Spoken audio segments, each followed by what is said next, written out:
han hecho en Polonia, que el presidente polaco también Sí, estaba apoyaba también, en el ¿no? hilo. Sí, también apoyaba Sí. esa coalición.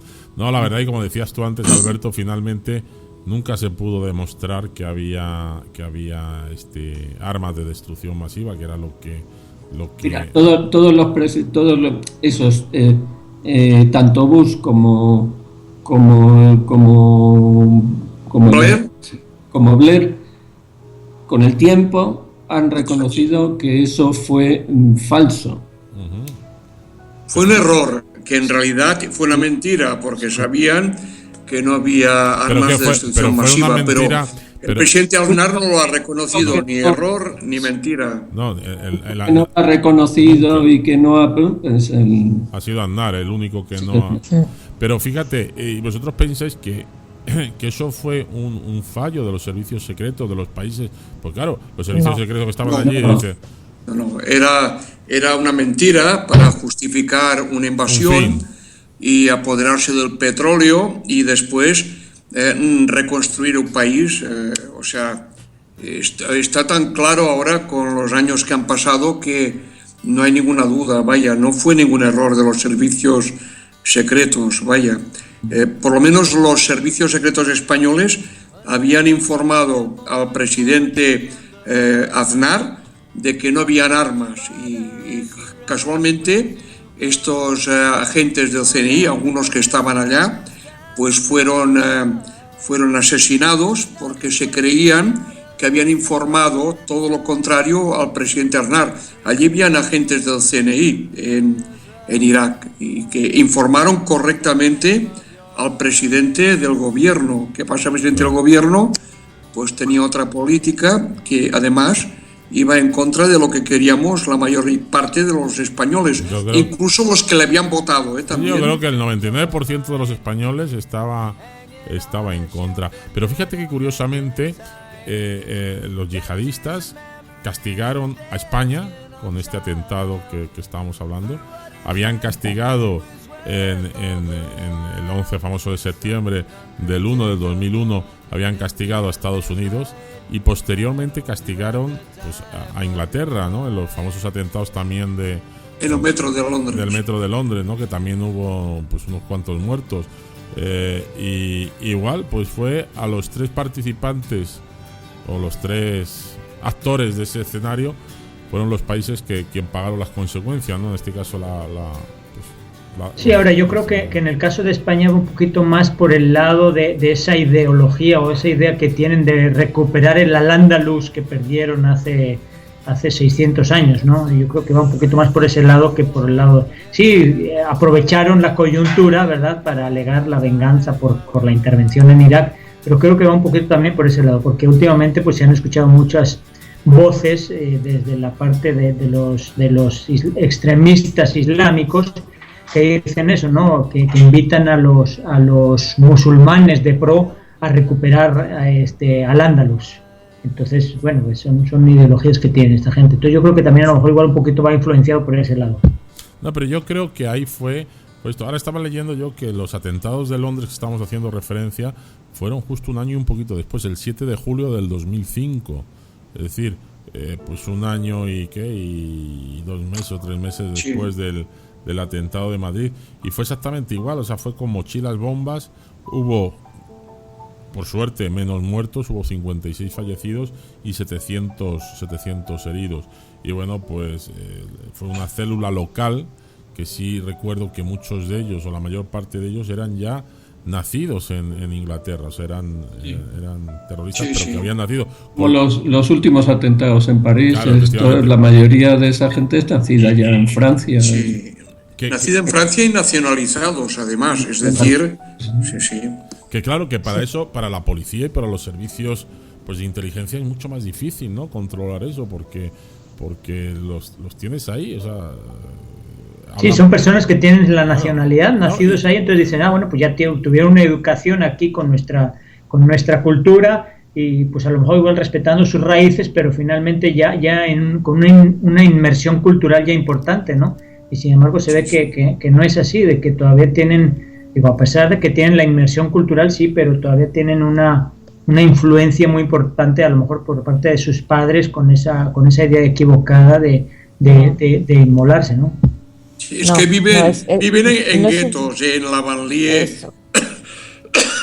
francesa, no se mezclan con los franceses, viven en auténticos guetos y entonces es una endogamia cultural en la que pues van a las mezquitas y bueno, les predican y no reciben más influencia que la que reciben de sus compatriotas. Entonces, el decir que han nacido en Francia, que tienen nacionalidad francesa, pues no es nada, no representa nada. Lo que representa es la formación que reciben en su familia. Sí, es más odio, sí. Mucho totalmente. más odio.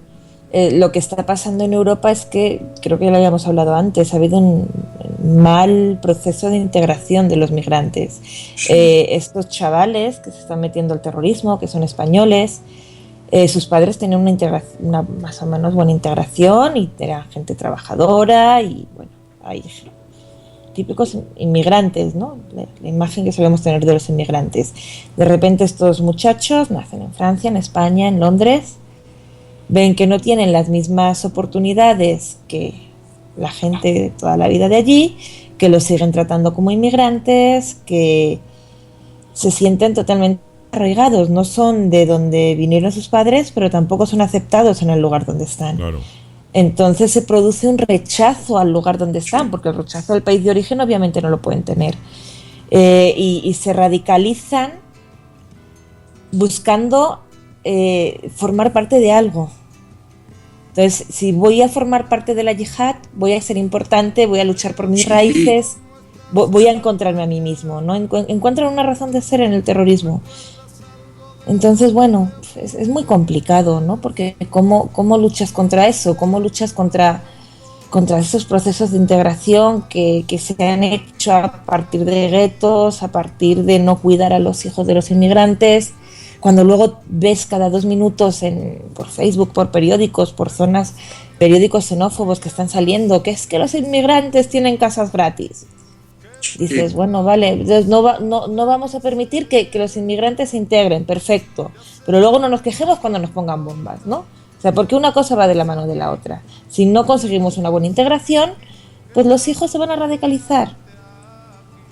Por esto yo decía al principio que el terrorismo no se puede combatir solo policialmente y evidentemente hay que poner controles, hay que luchar contra él, pero hay que tomar otras medidas. La primera consiste en que el primer mundo no intervenga en sus países, cambiando regímenes, invadiéndolos, quedándose con sus recursos naturales, ¿no? Porque todo esto genera resentimientos y genera también actitudes contrarias contra pues, Estados Unidos, contra los países de Europa, ¿no? Nosotros no podemos pretender exportar nuestros sistemas políticos a unos países que tienen otra evolución y que si algún día llegan a tener democracia será por una evolución propia, no porque nosotros lo hemos impuesto. Esto sería lo primero. Es un poco una repetición de lo que he dicho al empezar el programa. Y después unas políticas, como tú has dicho, de integración, ¿no? Si nosotros permitimos comentarios xenófobos en las redes sociales, si nosotros esto en los periódicos, en todos los sitios hablamos mal de los inmigrantes, de alguna manera somos nosotros que los expulsamos de nuestra sociedad. No podemos quejarnos de que vivan en guetos, ¿no? Y esto es lo peor que puede pasar, ¿no? Es culpa nuestra también, ¿eh? O sea, el terrorismo no se genera solo, está generado, es como una reacción a algo, ¿no?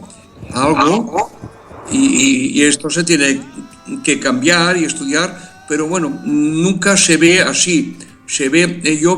Me di cuenta, por ejemplo, en el último atentado en el Bataclan, en París, cerca del estadio, yo no lo entendí, que al día siguiente salían los aviones franceses a bombardear y ya tenían los objetivos ya estudiados, las bombas, el queroseno, ¿no? Entonces dices, bueno, es que nos interesa realmente que hagan atentados para hacer políticas duras y no lo sé, Es que no sé si os disteis cuenta, ¿no? Que al día siguiente se aprueban unas leyes que ya debían estar redactadas y dices, bueno, pues no creo que se hubiera organizado desde los servicios del Estado estos atentados, pero a lo mejor sí que se tenía conocimiento de ellos y no se pararon.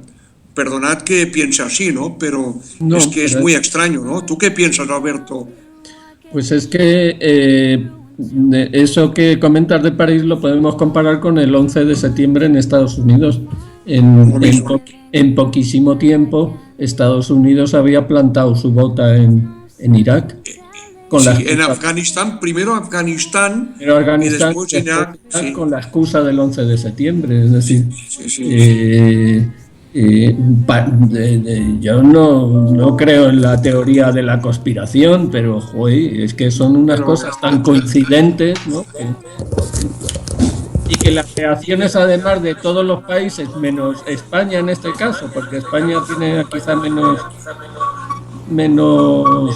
potencial bélico, ¿no? O lo que sea, pero la reacción tanto de Estados Unidos como de Francia como de otros países, es decir, es siempre la misma, el ojo por ojo y el diente por diente. Pero esta política es equivocada, porque si la practicamos todos, medio mundo se va a quedar ciego. Quiero decir, no, el ojo, la ley del talión, ojo por ojo, diente por diente. Si realmente todo el mundo se acoge a ella, pues nos vamos a quedar sin dientes y nos vamos a quedar ciegos, ¿no? O sea, es una política equivocada. Fíjate ¿qué fue primero, el huevo o la gallina? Pues esto es lo mismo. ¿Quién ataca primero a quién? Es decir, ¿por qué el mundo islamista ataca a Occidente? Previo a eso hay una invasión de Occidente en formas diferentes, no necesariamente a través de guerras, ¿no? Pero sí de colonización y de intrusión en las economías de esos países para quedarse con sus recursos. Entonces llega un punto que en los países islámicos se crea ese radicalismo, ¿no? Sí. Bueno, tienes el caso de Siria, que es un país que no está alineado con Estados Unidos. ¿Y quién está armando a la contra del régimen sirio? Pues no sé, desde luego no es Rusia, que es un aliado, y desde luego no es China, que es un aliado, ni tampoco es Irán, que es un aliado. ¿Quién está armando a todas estas facciones islámicas que están desde hace 4 años atacando al régimen sirio, que es una dictadura por descontado, pero es una dictadura en la que los cristianos pueden vivir bien, en que las mujeres no están obligadas a llevar velo y bueno, y otras cuestiones, ¿no? Claro. Entonces, ya me explicaréis, bueno, es para meditar, es para meditar. Bueno, pues como siempre, queridos amigos y amigas, rezoyentes, pues esto llega a su fin. Casi 3 horas de radio en directo que hemos hecho. Quería, en este último minuto que nos queda antes de despedirme de vosotros, comentar aquí un poema que dedicaron, un pensamiento a las víctimas del 11 de marzo del 2004. Marcharé allí donde habla el silencio fatigado, antes de que la rutina de los días oscurezca mi felicidad, porque hubo veces que confundí la vida con el destino, cuando siempre fue camino y es el caminar sucesión de instantes que jamás se repiten. Marcharé allí donde ya acabó el ruido de los relojes.